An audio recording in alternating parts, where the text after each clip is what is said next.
Thank you, Mr. Chairman and Ranking Member Tuberville. It's good to see both of you, and thank you for this important conversation.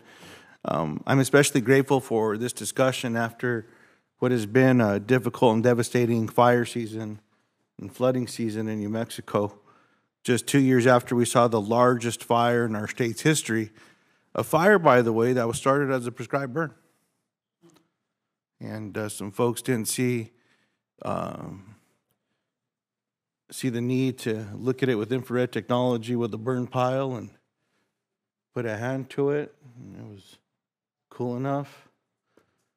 And community after community was devastated and destroyed. Not because of Mother Nature. Last month, 2 fires that started on the Mescalero Apache Reservation quickly grew out of control. Hotter and drier conditions from climate change, along with high winds, helped the fire spread and burn over 25,000 acres of land in the village of Ruidoso and throughout southern New Mexico. A fire that started one afternoon. By that night, the town was being evacuated because it spread so quickly.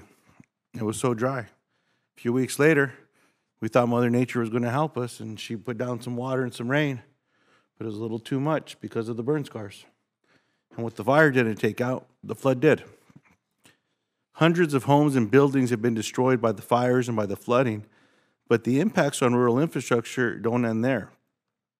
The fire scar, the monsoons, the flash flooding, the debris flows, septics. In this area, there's not a wastewater system. Families are in septics. Those get filled up. That contaminates everything. It gets into the water lagoons. We're talking about communities up in the mountains. You know, where our water comes from is if we're blessed with a little bit of snow and it melts and we're able to save it in some lakes and some ponds and we can filter it and we can get it to people to drink. That's how we survive back in New Mexico. All of that gets ruined. The costs can quickly become overwhelming, especially for small rural communities that have fewer resources and less capacity for resilience planning and repairing damaged infrastructure, which I appreciate every one of the panelists today with your testimony. Mr. Chairman, while you may be on the East Coast and Coach, you're down south on the west side, the smallest towns, it's hard. They don't have a revenue base, a tax base sometimes to come up with the cost shares, to figure things out based on population need. And for whatever reason, my ancestors and folks back in New Mexico saw forthright to draw our counties large. Some of the eastern states can fit inside some of our counties in New Mexico. And when that happens, based on the current rules, if we don't hit the population density or the cost threshold, then it's not a national disaster, it's a state disaster. So for all my friends in the Midwest whose size of their counties are the size of ranches in New Mexico, they hit that density pretty quickly. But for western states, New Mexico, Wyoming, you pick one, it's just not fair. It's not fair when we just look at a line that was drawn over a century ago by some folks that got together to throw some lines on a map based on who lived where, or they could see down that way, or there was a mountain here, or there was a creek that divided this place from that place, or it took that many days for you to get on a horseback and ride to 2 towns, so that's where we're going to drop the marker, and that's where we're going to draw the county line. It doesn't apply today with the current rules that we have based on treating all American citizens equally. And I certainly hope that when we look at a rewrite of FEMA, some of the legislation that you've been championing, Mr. Chairman, and our ranking member, Coach, that we even think about FEMA in a regional way across America. Fires in the West are not just fires. It's a day or two or a week or two of fire, and then it's a decade of flooding. Because everything that was holding up that water, it's all gone. And any of you that have ever poured concrete, if you poured it on an incline or decline, and a little bit of water gets on top of it, you see how quick it runs and how it picks up steam? Think about that on a mountain, 13,000 feet, going down to 7,000 feet pretty quickly. You can think about the steam that water picks up, and it picks up trees that have fallen, and it turns them into torpedoes, and they go through people's homes. It's like an explosion when there's a bomb goes off and there's shrapnel that sticks into stuff.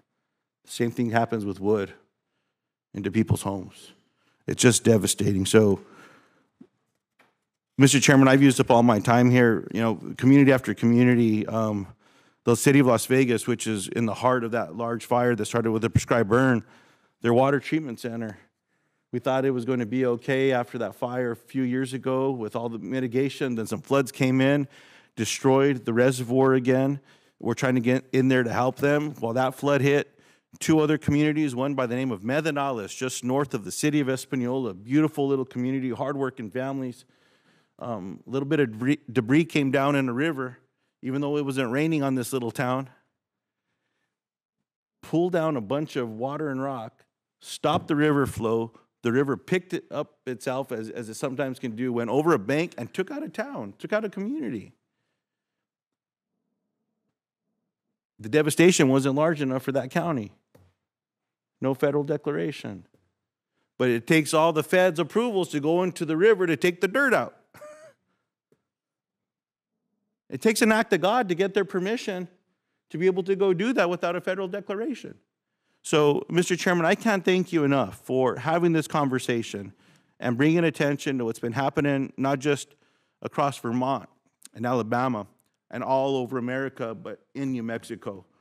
We need to find a way to work together. Democrats and Republicans, we're one big American family here, and I know we can do better to make sure that the smallest communities in America get the same benefits as the biggest cities across the beautiful country that we call home. So thanks for the time. I yield back.